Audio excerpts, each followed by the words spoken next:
ಎಲ್ಲರ ಕುತೂಹಲ, ಎಲ್ಲರ ಕೇಂದ್ರ ಬಿಂದು ಅಂತಂದರೆ ಅದು ಆನೆಗಳೇ, ಇನ್ನೇನೂ ಇಲ್ಲ. ಆನೆಗಳೇ. ಇನ್ನುಳಿದಂಥದ್ದು ಎಲ್ಲವೂ ಕೂಡ ಎಲ್ಲ ಸಂದರ್ಭದಲ್ಲೂ ಸಿಗುತ್ತೆ. ಬಟ್ ಈ ಆನೆಗಳ ಮೆರವಣಿಗೆ ಇದೆಯಲ್ಲ, ಅದನ್ನು ನೋಡುವಂಥದ್ದೇ ಚಂದ. ಅದು ಕಾಲಿಡ್ತಾ ಹೆಜ್ಜೆ ಹಾಕೋದು, ಜೊತೆಗೆ ಅದಕ್ಕೆ ಅಲಂಕಾರ ಮಾಡಿರ್ತಾರಲ್ವಾ, ಅದು ಅದ್ಭುತವಾಗಿಯೇ ಕಾಣಿಸುತ್ತೆ. ಮೈಸೂರಿನ ಅರಮನೆ ಆವರಣದಲ್ಲಿ ದಸರಾ ವೈಭವ ಹೇಗಿದೆ ಅನ್ನುವಂಥದ್ದನ್ನೇ ಮುಂದೆ ಇಡ್ತೀವಿ. ಜಂಬೂ ಸವಾರಿ ಮೆರವಣಿಗೆಗೆ ಈಗ ನಿಶಾನೆ ಆನೆಗಳು ಆಗಮಿಸಿವೆ.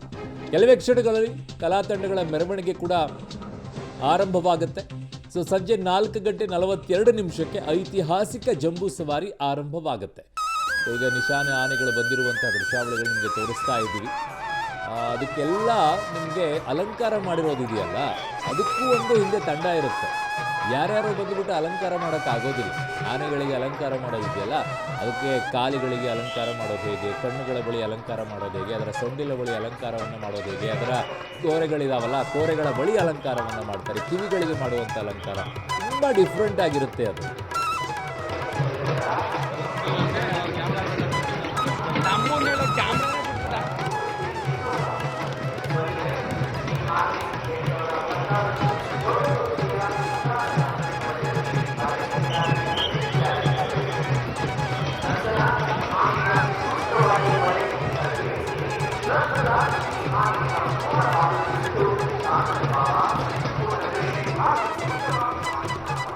ಸೊ ಈಗ ನಿಶಾನೆ ಆನೆಗಳು ಅಂದರೆ ಅಲ್ಲಿಗೆ ಆರಂಭವಾಯಿತು ಅಂತ ಅರ್ಥ.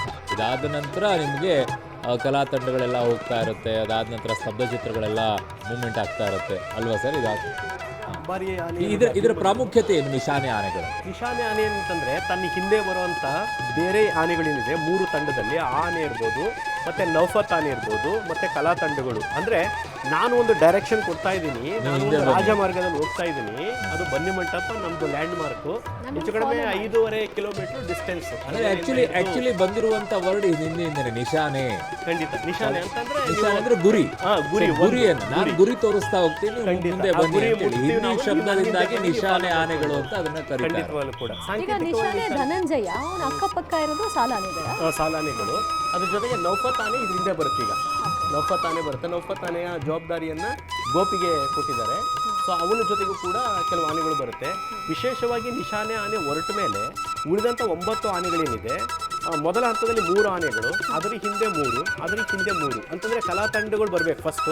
ಅದಾದ್ಮೇಲೆ 3 ಆನೆಗಳು, ಮತ್ತೆ ಕಲಾ ತಂಡಗಳು, ಮತ್ತೆ ಬ್ಯಾಚ್ ಬೈ ಬ್ಯಾಚ್ ಅದು ಬರ್ತಾ ಹೋಗುತ್ತೆ ಹಂತವಾಗಿ. ನೋಡುಗರಿಗೆ ಆನೆಗಳು ಹೊರಟೋಗ್ಬಿಡ್ತಪ್ಪ, ಇನ್ನು ಬರೀ ಕಲಾ ತಂಡಗಳು ಮಾತ್ರ, ಇನ್ನು ಸ್ತಬ್ಧ ಚಿತ್ರ, ಆನೆ ನೋಡ್ಬೇಕಿತ್ತು ಅಂತ ಅನ್ಸೋರಿಗೆ ಕಣ್ತುಂಕ್ಳ ಕೊನೆಯವರೆಗೂ ನಮ್ಮ ಅಭಿಮನ್ಯು ಎಂಟ್ರಿ ಆಗ್ತಾನಲ್ಲ ಕ್ಲೈಮ್ಯಾಕ್ಸ್ ಅಲ್ಲಿ, ಅಲ್ಲಿವರೆಗೂ ಕೂಡ ಇತರೆ ಸದಸ್ಯರು ಎಂಟ್ರಿ ಕೊಡ್ತಾ ಇರ್ತಾರೆ, ದರ್ಶನ ಮಾಡಿಸ್ತಾ ಇರ್ತಾರೆ. ಆಮೇಲೆ ಅಭಿಮನ್ಯು ಕಡೆಯಲ್ಲಿ ಅಲಂಕಾರ ಮಾಡಲಾಗುತ್ತೆ, ಅದಕ್ಕೆ ಮೊದಲು ಈ ಉಳಿದೆಲ್ಲ ಆನೆಗಳಿಗೆ ಸಿಂಗಾರ ಮಾಡ್ತಾರೆ. ಖಂಡಿತ ಮೇಡಮ್, ಇಲ್ಲಿ ಏನು ಅಂತಂದ್ರೆ ನೋಡಿ, ಈಗ ನಂದಿ ಧ್ವಜ ಪೂಜೆ ಆದ ಮೇಲೆ ನೀವು ಹೇಳ್ದಂಗೆ ಉಳಿದಂತ ಎಲ್ಲ ಆನೆಗಳ, ಅದರಲ್ಲೂ ವಿಶೇಷವಾಗಿ ನಿಶಾನೆ ಆನೆದು ಮೊದಲಾಗುತ್ತೆ, ಆಮೇಲೆ ನೌಫತ್ ಆನೆ ಆಗುತ್ತೆ, ಆಮೇಲೆ ಇತರೆ ಏನು 1 by 1 ಹೋಗುತ್ತಲ್ಲ, ಮೊದಲು 3 ಆನೆಗಳು ಯಾವುದು, ಅದು ಯಾವ್ದು ಅಂತ ಲಿಸ್ಟ್ ಮಾಡಿರ್ತಾರೆ. ಮೊದಲು 3 ಯಾವುದು, ನಂತರ 3 ಯಾವುದು, ತದನಂತರ ಕೊನೆಯಲ್ಲಿ 3 ಯಾವುದು. ಎಕ್ಸಾಕ್ಟ್ಲಿ ಹಾಗೇನೆ ಅದನ್ನ ಅಲಂಕಾರವನ್ನು ಮಾಡ್ತಕ್ಕಂಥದ್ದು. ಅದಾದ್ಮೇಲೆ ಅಭಿಮನ್ಯು ಚಾನ್ಸು. ಅಭಿಮನ್ಯುಗೆ ಈಗ ನೋಡಿ ಅಲಂಕಾರ ಸ್ಟಾರ್ಟ್ ಆಗಿ ಇನ್ನೇನು ಹತ್ತತ್ರ ಬರ್ತಾ ಇರುತ್ತೆ. ಇದಾಗಿ ಹೆಚ್ಚು ಕಡಿಮೆ ಒಂದು ಈಗ 1:50 ಅಲ್ವಾ, ಇನ್ನೊಂದು ಅರ್ಧ ಗಂಟೆನಲ್ಲಿ ಅದಕ್ಕೆ ಗಾದಿ ಮತ್ತೆ ನಮ್ದಾವನ್ನ ಕಟ್ಟುವಂತ ಸ್ಟಾರ್ಟ್ ಆಗುತ್ತೆ. ಯಾಕಂದ್ರೆ ಅಷ್ಟೊಂದು ಭಾರವನ್ನ ನೀವು ಮುಂಚೆನೆ ಕಟ್ಟಿಬಿಟ್ಟು 1 ಗಂಟೆಗೋ 12 ಗಂಟೆಗೋ ಅಷ್ಟು ಭಾರವನ್ನ ಕಟ್ಟಿ ನಿಲ್ಸಕ್ ಆಗೋದಿಲ್ಲ. ಖಂಡಿತವಾಗ್ಲೂ ಕೂಡ ಹೆಚ್ಚು ಕಡಿಮೆ ಇನ್ನೊಂದು ಅರ್ಧ ಗಂಟೆ ನಂತರ ಅದನ್ನು ವ್ಯವಸ್ಥಿತವಾಗಿ ಕಟ್ಟುವಂತ ತೂಕ ನೋಡಿ. ಈಗ ಫಸ್ಟ್ ಅಂಬಾರಿ ಹಾಕೋದಕ್ಕಿಂತ ಮೊದಲು ಒಂದು ತೆಳುವಾದಂತ ಒಂದು ಗದ್ದಿಗೆ ಅಂತ ಹೇಳ್ತಾರೆ, ಮೃದುವಾದಂತ ಒಂದು ಗದ್ದಿಗೆ. ಸೊ ಅದನ್ನ ಫಸ್ಟ್ ಹೇಳ್ತಾರೆ, ಅದನ್ನ ನಮ್ದ ಅಂತ ಹೇಳ್ತಾರೆ.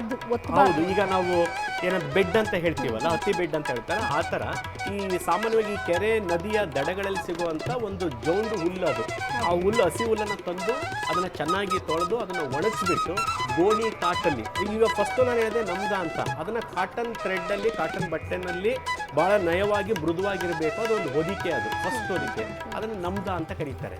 ನಮ್ದ ಮೇಲ್ ಬರುವಂತದ್ದು ಗಾದಿ. ಆಗ್ಲೇ ನೀವು ಕೇಳಿದ್ರೆ ಎಷ್ಟು ತೂಕ ಇರುತ್ತೆ ಅಂತಂದು, ಸರಿ ಸುಮಾರು 150 ರಿಂದ 200 kg ಗಾದಿನೇ ಇರುತ್ತೆ ತೂಕ. 150 ರಿಂದ 200 kg. ಯಾಕೆಂದ್ರೆ ಟೋಟಲ್ಲು ಅಭಿಮನ್ಯುವಿನ ಬೆನ್ನ ಮೇಲೆ ಅಂಬಾರಿ ಸೇರಿ 1000 ಪ್ಲಸ್. ಇವ ನಾವು ಮಾವುತನು ಸೇರಿದ್ರೆ ಈಗ 1050ರಿಂದ 1100 ಮ್ಯಾಕ್ಸಿಮಮ್ ಭಾರವನ್ನು ಹೊರ್ತಾನೆ. 59ನೇ ವಯಸ್ಸಲ್ಲಿ ಖಂಡಿತ. ಇಷ್ಟು ತೂಕ ಹೊರ್ತಾನೆ. ಯಾಕಂದ್ರೆ ನಮ್ದಾಗಾದ್ರೆ ಹೆಚ್ಚು ಕಡಿಮೆ 250 kg ಆಗೋಯ್ತಲ್ಲ, ಅದಾದ್ಮೇಲೆ 750 kg ಸಾಂಬಾರ್, kg ಅಲ್ಲೇ ಸೊ ಅಲ್ಲಿ 1000 ಪ್ಲಸ್ ಅವನು 60 ಅಂದ್ರೆ 1060 kg ಆಗೋಯ್ತು. ನಿಯರ್ಲಿ 1100 ಕಿಲೋಗ್ರಾಮ್ ಅಲ್ಲೇ ಆಗೋಯ್ತು. ಸೊ ಅಷ್ಟು ಬಾರ ನೀವು 12 ಗಂಟೆಗೆ ಕಟ್ಟಿ ಅವನನ್ನ ನಿಲ್ಸಕ್ಕಾಗೋದಿಲ್ಲ.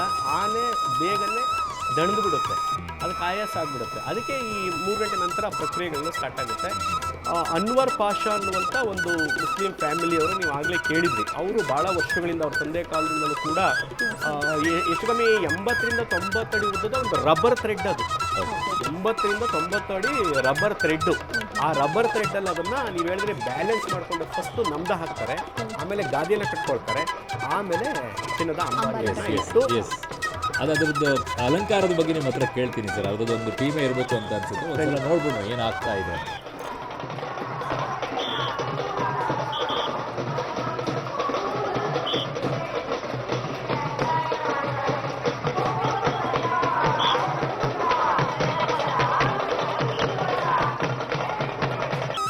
ಸೊ ನಾನ್ ಸ್ಟಾಪ್ ಕವರೇಜ್ ಅನ್ನ ಪಬ್ಲಿಕ್ ಟಿವಿ ನಿಮಗೆ ನಿರಂತರವಾಗಿ ಬೆಳಗ್ಗೆಯಿಂದಲೂ ಕೂಡ ಕೊಡ್ತಾ ಇದ್ದೀವಿ. ಎಲ್ಲಿ ಹೇಗಾಗ್ತಾ ಇದೆ, ಯಾವ ರೀತಿಯಾಗಿ ದಸರಾ ನಡೀತಾ ಇದೆ ಅನ್ನುವಂಥದ್ದನ್ನ.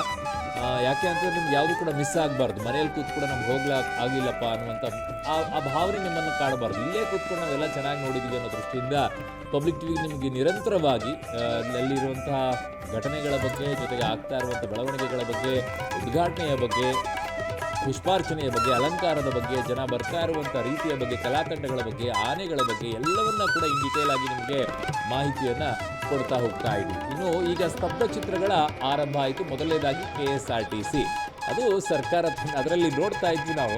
ಅದನ್ನ ಗ್ಯಾರಂಟಿಯನ್ನು ಕೂಡ ಅದರಲ್ಲಿ ಪ್ರಚಾರವಾಗಿ ಬಳಕೆ ಮಾಡ್ಕೊಂಡಿದೆ. ಲೈಟಲ್ಲೆಲ್ಲ ಅಲಂಕಾರ ಮಾಡ್ಕೊಂಡಿದ್ರಲ್ಲಿ, ಲೈಟಲ್ಲೆಲ್ಲ ಗ್ಯಾರಂಟಿಗಳನ್ನು ಪ್ರಸಾರ ಮಾಡ್ಕೊಂಡಿದ್ರು. ಯಾವ ಇಲ್ಲೊಂದು ಕಡೆಗೆ ಸರ್ಕಾರ ಪ್ರಚಾರ ಇರುತ್ತೋ ಅವ್ರ ಸಾಧನೆಗಳನ್ನ ಅಲ್ಲಿ ಪ್ರದರ್ಶನ ಹೇಳ್ಕೊಳ್ತಾರೆ. ಮಾಡುವಂತ ಪ್ರಯತ್ನ. ತಪ್ಪೇನಿಲ್ಲ.